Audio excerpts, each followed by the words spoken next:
అని తలెత్తుకొని చెప్పుకునే విధంగా బ్రహ్మాండంగా రాజకీయాలను శాసిస్తాం. ఆ రకంగా తెలంగాణ దేశ రాజకీయాలను శాసించే దిశగా పోవాలి. తెలంగాణ మేధావి లోకానికి, తెలంగాణ యువతకు నేను చేసే విజ్ఞప్తి, ఒక ఒరబడిలో పడి కొట్టుకొని పోవద్దు, ఒక దానిలో పడి కొట్టుకొని పోవద్దు.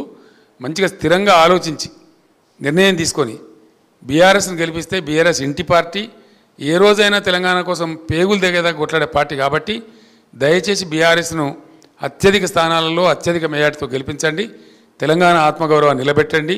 తెలంగాణ నదుల నీళ్లు తెలంగాణకు దక్కేటట్టు కాపాడండి. తెలంగాణ ఆత్మగౌరవాన్ని సమున్నతంగా ఎగరవేసే స్థాయిని కాపాడండి. బీజేపీకి ఓటేస్తే అశాంతి అలజడి తప్ప ఇంకోటి రాదు, ఏమి జరగదు. ఆ బీజేపీ పిచ్చిల పడి పోతే మనకు ఏమి రాదు. బీఆర్ఎస్ తెలంగాణ బలం, బీఆర్ఎస్ తెలంగాణ శక్తి. ఏ రోజుకైనా మంటిపైనకైనా సరే ఇంటివాడు ఉండాలన్నారు. ఈ ఢిల్లీ గులాములు గెలిచి మనకు సాధించేదేం లేదు. గతంలో 4 బీజేపీ ఎంపీలు గెలిచి ఒక కేంద్ర మంత్రి ఉంటే 4 రూపాయల పని కూడా జరగలేదు, రాష్ట్రానికి ఏమి లాభం జరగలేదు. కాంగ్రెస్ వాళ్ళు గెలిచిన చేతులు కట్టుకొని నిల్చుంటారు తప్ప వాళ్ళు మాట్లాడే పరిస్థితి కాదు. కాబట్టి ఢిల్లీ గులాముల కంటే తెలంగాణ బిడ్డలు గెలవడమే ముఖ్యం. కాబట్టి ప్రాంతీయ శక్తులతో ఇప్పుడు రాజ్యం రాబోతుంది. కాబట్టి మనం ఒక బలమైన ప్రాంతీయ శక్తిగా ఉండాలి.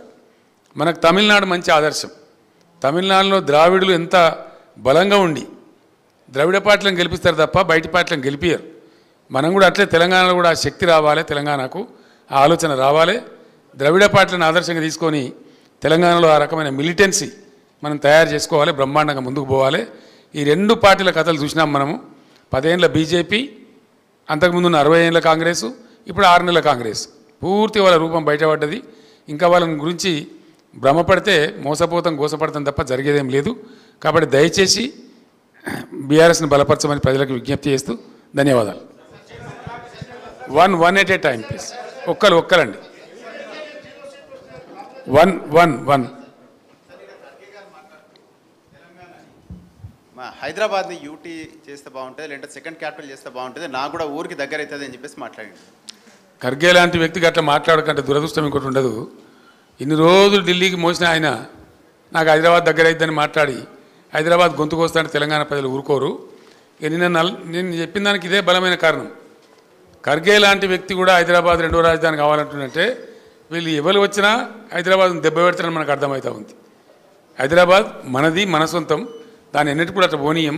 కాబట్టి ఈ ఖర్గే మాటలు కూడా నా స్టేట్మెంట్ కూడా బలపరుస్తున్నాయి. కాబట్టి అటువంటి పిచ్చి వాళ్ళకు ఇక్కడ స్థానం ఇవ్వద్దని చెప్పి నేను కోరుతా ఉన్నా. హైదరాబాద్లో పవర్ కట్స్కి బీఆర్ఎస్ ప్రభుత్వం అండర్లైన్ పవర్ వేయకపోవడం, అండర్గ్రౌండ్ పవర్ వేయకపోవడం కారణమని సీఎం రేవంత్ రెడ్డి చెప్తున్నారు. ఎన్ని సిటీలలో ఉన్నాయండి అండర్గ్రౌండ్ లైన్లు ఇండియాలో? అవసరమైన చోట కొద్ది మేర వేస్తారు. ఇక సీఎం రేవంత్ రెడ్డికి ఆయన నోటికి మొక్కాలి. ఆయన ఏం చెప్తాడో అసలు ఆయనకి ఏమైనా తెలుస్తుందా తెలియదా నాకైతే అర్థమవుతలేదు. సార్, భాష విషయంలో మనము దేని విషయం అండి? భాష నేను మంచిగా మాట్లాడుతున్నా కదా. భాష విషయంలో సంయమనం పాటించాలంటే మనం ఒక పెద్ద మనుషుల ఒప్పందం చేసుకుందామని నిన్న సీఎం ప్రతిపాదన పెట్టింది సార్. ఈ సీఎమా? ఈ సీఎమే సార్. అంటే దయాలు వేదాలు వలించినట్టున్నది. నిన్న నైట్ దయాలు వేదాలు వలించినట్టుందండి అది.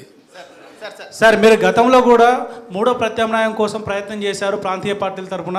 ఇప్పుడు మళ్ళీ కొత్తగా ప్రత్యామ్నాయం అంటే ఎన్డీఏ యూపీఏకు ప్రత్యామ్నాయంగా రావాలంటే ఏ పార్టీలు కలిసి వచ్చే అవకాశం ఉంది కేంద్రంలో? మీరు మంచి క్వశ్చన్ అడిగిన బ్రదర్, చాలా థ్యాంక్స్. ఒక మాట నేను మనవి చేస్తాను.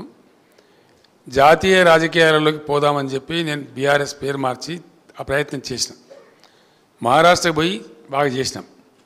చాలా ఆశ్చర్యం ఏంటంటే నిన్న వాళ్ళు వచ్చారు నా దగ్గరికి, 2-3 గ్రూపులు వచ్చి బీఆర్ఎస్లో అక్కడ చేరిన వాళ్ళు. సార్, ఇప్పుడు మహారాష్ట్రలో అక్టోబర్లో శాసనసభ ఎన్నికలని మీరు వట్టిగా రాని సార్ నిలబడండి, మేమంతా మీ పేరు చెప్పుకొని గెలుస్తాం, రావాలి, మా దగ్గర మార్పు రావాలి, మీ తెలంగాణలో మీ ప్రభుత్వంలో అమలు చేసిన కార్యక్రమాలు రావాలని మహారాష్ట్ర ప్రజలు బాగా కోరుతున్నారు, మిమ్మల్ని తీసుకురమ్మని అడుగుతున్నారు, మా దగ్గర ఒక భయంకరమైన అనిశ్చితి ఉందని వాళ్ళు వచ్చినారు.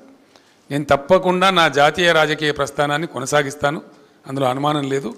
రెండవది, ఈ పార్లమెంట్ ఎన్నికల తర్వాత అందరితోనే ఆలోచించి మీరు అన్నటువంటి ప్రాంతీయ శక్తుల ఐక్యతకు నేను ఎంత చేయగలుగుతానో, నాకెంత సంబంధాలు ఉన్నాయో, నాకెంత తెలివితేటలు ఉన్నాయో వాటన్నిటిని రంగరించి తప్పకుండా నేను చెప్పిన పరిస్థితి ఉత్పన్నం కావడానికి అన్ని ప్రయత్నాలు చేస్తాను.